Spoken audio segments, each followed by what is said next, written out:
Nabigo ka na ba? Kung oo, pakinggan mo ito. Walang taong gustong mabigo. Masakit kapag ibinigay mo ang lahat, pero hindi pa rin naging sapat. Minsan, gusto na lang nating sumuko. Iniisip natin, baka hindi talaga para sa atin ang pangarap na iyon. Pero may natutunan akong mahalagang aral. Ang kabiguan ay hindi katapusan. Minsan, ito ang paraan ng buhay para ihanda tayo sa mas magandang pagkakataon. Hindi mo kailangang bumangon ng mabilis. Ang mahalaga, bumangon ka. Kahit isang maliit na hakbang lang bawat araw, mas mabuti na yon kaysa manatiling nakaupo sa takot at panghihinayang. Kung nabigo ka ngayon, huwag mong isipin na tapos na ang kwento mo.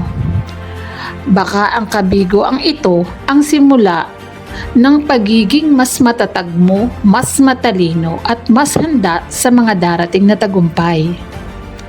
Ako si Rudita at ito ang Rudita Studio, kung saan bawat kwento ay may aral, bawat pagsubok ay may pag-asa at bawat araw ay may panibagong pagkakataon.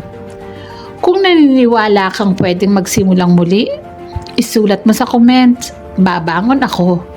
Baka ang isang simpleng pangungusap na iyan ang magbigay ng lakas ng iba.